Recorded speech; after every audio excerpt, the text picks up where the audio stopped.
Another day, another dollar, another week, another chapter in the exciting beginnings of what would become Israel. We are at chapter number 34. We left off, Jacob had brought everybody back. Remember, he wrestled with the angel and changed his name to Israel. He's come back to the old home place, built him a house, getting settled in, and now here we are. It says, and Dinah, remember he had a daughter too, this is her. Dinah, the daughter of Leah, which she bare unto Jacob, went out to see the daughters of the land. So they're settled in. She's just going out trying to make friends. But while she's out there, this young man catches her sin, I guess you'd say. It says, and when Shechem, the son of Hamor, the Hivite, that's one of those people that's going to be thorns in their sides when they come back into this land, way on down the line, the Hivite, Jebusite, Canaanite, Perizzite, all the basic ites. That's who this cat is, Shechem. He says he's the prince of the country, so he's the big noise in that land. He says he saw her, he took her and lay with her and defiled her. Now, the way that's worded, it sounds bad, but really, it's just what we've all been guilty of, Relations, premarital relations, I guess you'd call it. But it goes a little deeper than that with this, because remember, this guy's one of the pagan people, and we've already seen that Abraham's bunch don't like marrying outside of the family, so that would be another problem with this. Anyway, it says, his soul clave unto Dinah, the daughter of Jacob, and he loved the damsel, and spake kindly unto her. And Shechem spake unto his father Hamor, saying, get me the damsel to wife. So he wants to marry her. He's in love with this gal. And Jacob heard that he had defiled Dinah, his daughter. Now his sons were with the cattle in the field, and Jacob held his peace till they were come. And Hamor, the father of Shechem, went out unto Jacob to commune with him. And the sons of Jacob came out of the field when they heard it. So now they're getting wind of it too. And it says, the men were grieved, and they were very wroth, because he had wrought folly in Israel in lying with Jacob's daughter, which thing ought not to be done. Let that be a lesson, young men and women. And it's because it don't work out too well for Shechem, as we're going to find out. It says, Hamor communed with them, saying, the soul of my son Shechem longs for your daughter. I pray you give her him to wife.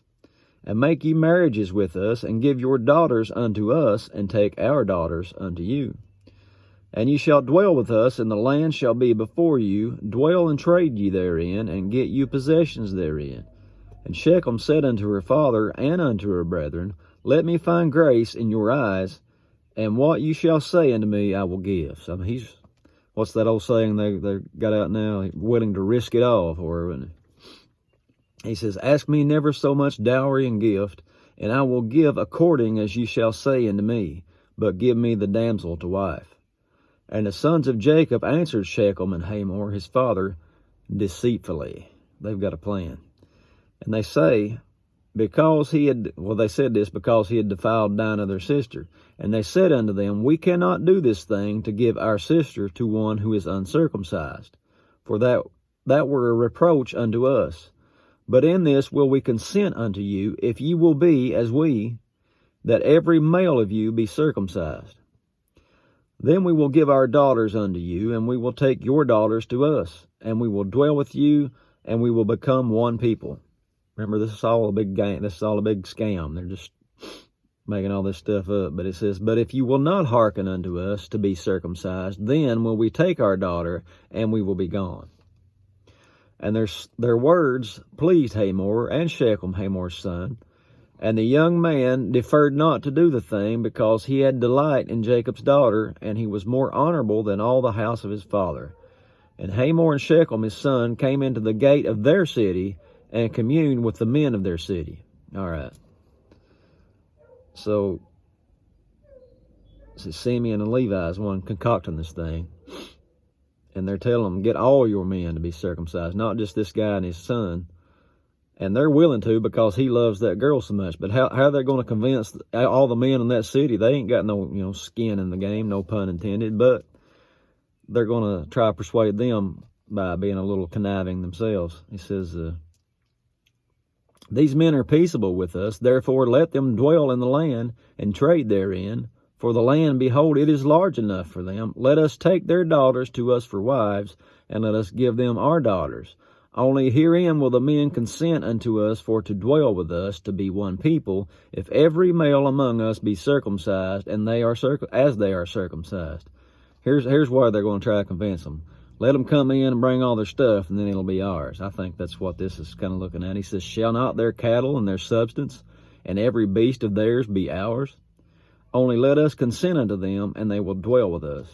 And unto Hamor and unto Shechem his son hearkened all that went out of the gate of his city, and every male was circumcised, all that went out of the gate of his city. And it came to pass on the third day. Well, is this something? God's got something about the third day, doesn't he? Got to where I can't talk no more. It says, on the third day when they were sore, and you can imagine how sore a full-grown man would be. There's a reason that gets done on the 8th day when you're a kid, you know, your 8th day of life, because you won't remember it. You do it as a full-grown man, you're going to remember it, and you're going to be sore. You know, bless Abraham, he done it when he was 99 years old. Anyway, they're laying around all, you know, trying to recover from their wounds, as it were. And it says, the two sons of Jacob, Simeon and Levi, Dinah's brethren, took each man his sword and came upon the city boldly and slew all the males.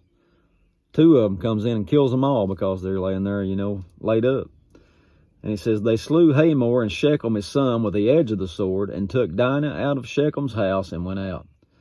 The sons of Jacob came upon the slain and spoiled the city because they had defiled their sister. They took their sheep, their oxen, their asses, and that which was in the city, and that which was in the field. And all their wealth, and all their little ones, all their wives took they captive, and spoiled even all that was in the house. So they even took their women, and I mean, they've killed all the men at this point. There ain't nothing left but women and kids, and I ain't going to make excuse for them. Maybe they just took them as slaves. I don't know. Maybe they took them because they knew they had no men left to take care of them, and they wanted to bring them in and take care of them. I don't know. Anyway, it says, Jacob said to Simeon and Levi, you have troubled me to make me to stink among the inhabitants of the land, among the Canaanites and the Perizzites. And I being few in number, they shall gather themselves together against me and slay me, and I shall be destroyed, I and my house. Now remember, God's promised Jacob all kinds of things. Maybe he's showing a little unbelief here, but that would be the first natural thing to pop in your mind, wouldn't it? If your kids have went out and killed all these people, then all the rest of them are going to hear and band against you. That would be a worrisome thing to think on. But they said, the sons say, should he deal with our sister as a harlot? Guess not. They took matters into their own hands, and that's chapter 34. And we'll try 35 next time. God bless you.